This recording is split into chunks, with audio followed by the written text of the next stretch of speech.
আসসালামু আলাইকুম। সফটওয়্যার তরফে অশেষ শুকরিয়া ও আপনাদের সকলকে অসংখ্য ধন্যবাদ যারা এই মুহূর্তে আমার টিউটোরিয়ালে দেখছেন। আজকে টিউটোরিয়ালে আমরা শিখব কিভাবে আমাদের যে ডিজিটাল ওয়াচ অর্থাৎ ডিজিটাল ঘড়ির মাধ্যমে যে টাইমিংটা থাকে সেই টাইমিংটা আমি কিভাবে আমার সফটওয়্যারে ইউজ করব।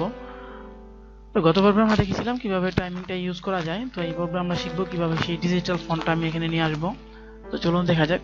তো প্রথমে আমাদের গুগলে যেতে হবে। গুগলে গিয়ে আমি জাস্ট এখানে টাইপ করব যে ডিজিটাল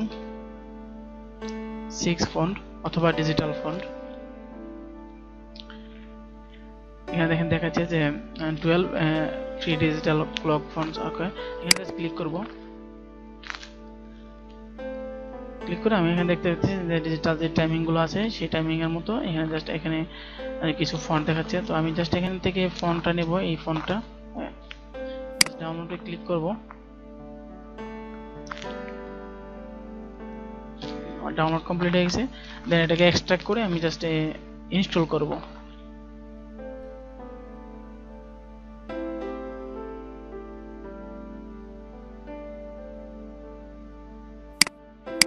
এই ফন্টটাকে আমি জাস্ট এখানে এক্সট্রাক্ট করব।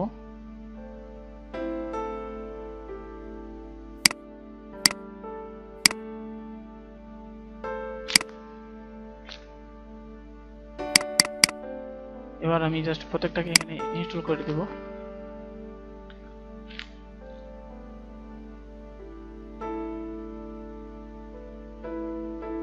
ইনস্টল হয়ে গেছে। দেন পরেরটা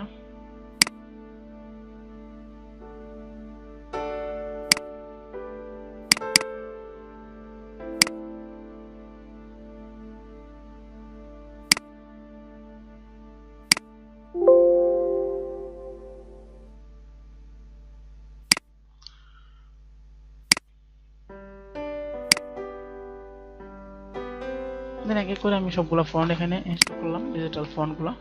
এবার আমি কিভাবে আমার সফটওয়্যারে সেটা নেব। তো আমার সফটওয়্যারটা এখানে রান করলাম। তো আমি জাস্ট এখানে দেখতে পাচ্ছি যে আমার যে লেভেলটা ছিল গতভাবে আমরা যে লেভেলটা আমাদের কাজ করেছি। তো এটা জাস্ট প্রপার্টিসে যাব।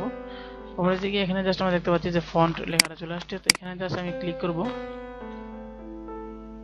ক্লিক করলে আমাদের এখানে যে ফন্টটা আমরা ডাউনলোড করলাম ডিজিটাল ফন্ট সেটা আমরা জাস্ট এখানে দেখাই দিব।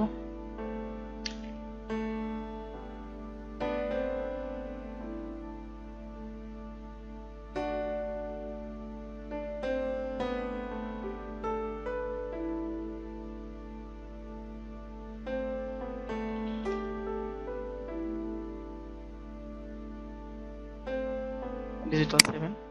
ওকে, দেন ওকে দিলাম।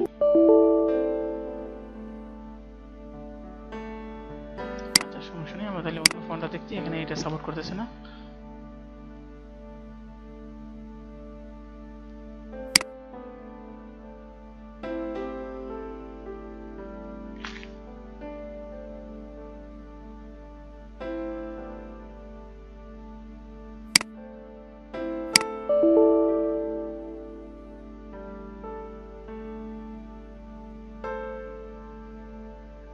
ওকে, এখানে জাস্ট বলতেছে যে ট্রু টাইপ ফন্টটা আমরা দিতে।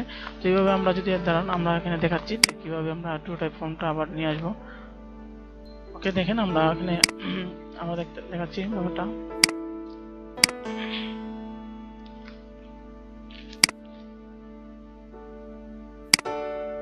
এখানে আমরা এই ডিজিটাল ফন্টটা সিলেক্ট করব, দেন ওকে দেব।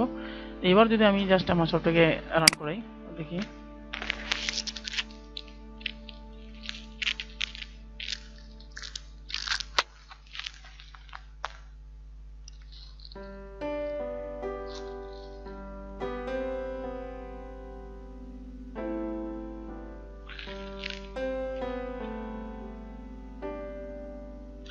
আমরা এখানে দেখছি যে এখন খুব সুন্দরভাবে এটা যে ডিজিটাল টাইমিং যে সিস্টেমটা মোটামুটি ওরকম ভাবে আসছে।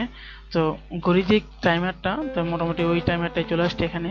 তো এইভাবে শুধু আমি এখানে টাইমিং এর ব্যাপারে আমরা এখানে দেখাচ্ছি। এইভাবে আমরা অনেক সব ধরনের ফন্টই আমরা আমাদের সফটওয়্যারে ইউজ করতে পারি। এইভাবে আমরা গুগলে সার্চ করে আমরা ফন্টটা ডাউনলোড করবো, দেন আমরা এখান থেকে ফন্টগুলো সিলেক্ট করে দিই। এই মাধ্যমে আমরা আমাদের সফটওয়্যারটাকে আরো সুন্দর করতে পারি। এভাবে আমাদের সফটওয়্যারের বিভিন্ন ফন্টের মাধ্যমে সফটওয়্যার ইন্টারফেসগুলো আমরা সুন্দর করে সাজাতে পারি। তো ধন্যবাদ সবাইকে, সবাই ভালো থাকবেন। আর আশা করছি টিউটোরিয়াল দেখে আপনারা নিজেরাও ট্রাই করবেন এবং আশা করি বুঝতে পেরেছেন। তো ধন্যবাদ সবাইকে, সবাই ভালো থাকবেন, আল্লাহ হাফেজ।